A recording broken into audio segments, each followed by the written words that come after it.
નમસ્કાર ભાઈઓ, આજના સૌથી મુખ્ય સમાચારોની અંદર ખેડૂતોને હવે 3000ની સહાય, ખેડૂતોને ટ્રેક્ટર ખરીદવા સબસિડી, પાક ધિરાણ લોન માફ, ટોલ નાકા હવે બંધ, રેશન કાર્ડ મોટો નિર્ણય।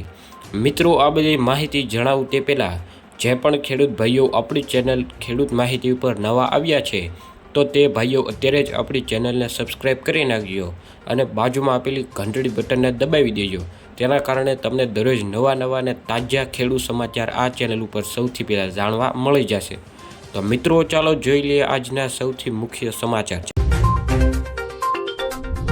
સૌથી પહેલાં સમાચારોની વાત કરીએ તો મિત્રો, ખેડૂતોને હવે મળશે 3000 રૂપિયાની સહાય। સરકાર પ્રધાનમંત્રી શ્રમયોગી માનધન યોજના શરૂ કરી છે, જેના હેઠળ દર મહિને 3000 રૂપિયાનો પેન્શનનો લાભ આપવામાં આવશે, જેમાં જોડાઈને તમે પણ લાભ લઈ શકો છો। સરકાર દ્વારા શરૂ કરવામાં આવેલી યોજના PM શ્રમયોગી માનધન યોજના છે। આ યોજના શરૂ કરવાનો હેતુ નબળા વર્ગને આર્થિક સ્થિતિને મજબૂત બનાવવાનો છે।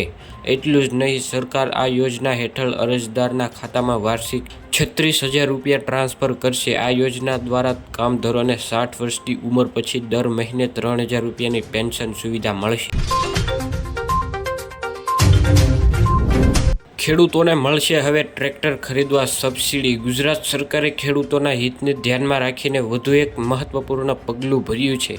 આ ખેડૂત પોર્ટલ ઉપર ટ્રેક્ટર સબસિડી યોજના ગુજરાત ટ્રેક્ટર સહાય યોજનાની નામ જાહેરાત કરી છે, જે હેઠળ રાજ્યને 50000 ખેડૂતોને ટ્રેક્ટર ખરીદી પર સબસિડી આપવામાં આવશે।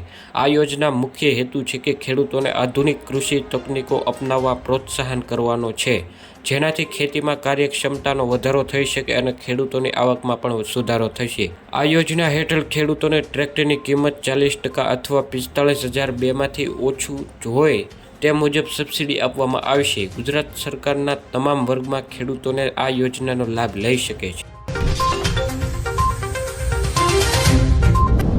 ખેડૂતોને હવે પાક ધિરાણ લોન માફ। ગુજરાત દરેક ખેડૂતો માટે પાક ધિરાણ લોન અને પાક ધિરાણ વ્યાજને લઈને આવ્યા છે મહત્વના સમાચાર। ખેડૂતોએ લીધેલી લોન નવી જૂની કરવા ખેડૂતો પાસે કેશ પેમેન્ટ માંગણી બદલે ડાયરેક્ટ બેંકમાંથી ઓટો રિવ્યૂ કરી આપવામાં આવે તેવી માંગ ખેડૂતો દ્વારા કરવામાં આવી છે। ખેડૂતોએ તેમજ ખેડૂતોનું પાક ધિરાણ લોન વ્યાજ માફ કરવામાં આવે તેવી માંગ ખેડૂતો કરી રહ્યા છે, જ્યારે ખેડૂતોને બેંકમાં લોનના પૈસા ભરવા માટે બહારથી વ્યાજ પૈસા લાવીને વ્યાજમાં પૈસા ભરીને જેથી ખેડૂતોને ઓટો રિન્યૂ સુવિધા આપીને ખેડૂતોને થોડીક રાહત આપવામાં આવે તેવી ખેડૂતો માંગ કરી રહ્યા છે।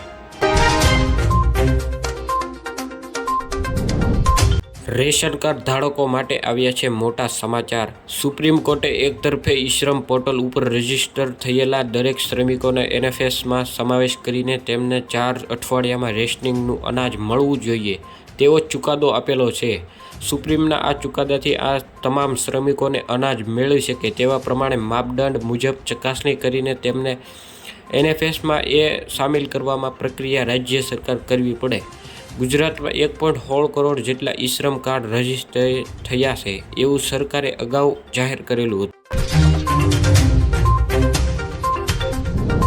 ટોલ નાકા હવે બંધ। કેન્દ્રીય માર્ગ પરિવહન મંત્રી નીતિન ગડકરીએ કહ્યું એક મોટો નિર્ણય લીધો છે અને હાલની ટોલ સિસ્ટમ નાબૂદ કરી છે। આ સાથે સેટેલાઇટ ટોલ કનેક્શન સિસ્ટમ જાહેરાત કરવામાં આવી છે। તેમણે આજે શુક્રવાર 26 જુલાઈએ કહ્યું છે કે સરકાર ટોલ નાકા નાબૂદ કરી રહી છે અને સેટેલાઇટ આધારિત ટોલ કનેક્શન સિસ્ટમ ટૂંક સમયમાં શરૂ કરવામાં આવશે।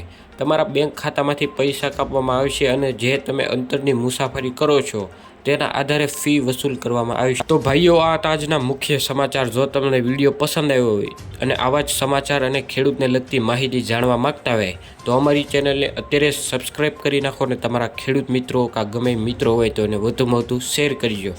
અને મિત્રો, સબસ્ક્રાઈબ બટનને બાજુમાં આપેલી ઘંટડી બટનને પર દબાવી દેજો, જેના કારણે તમે નવા વિડીયોના નોટિફિકેશન મળતા રહે।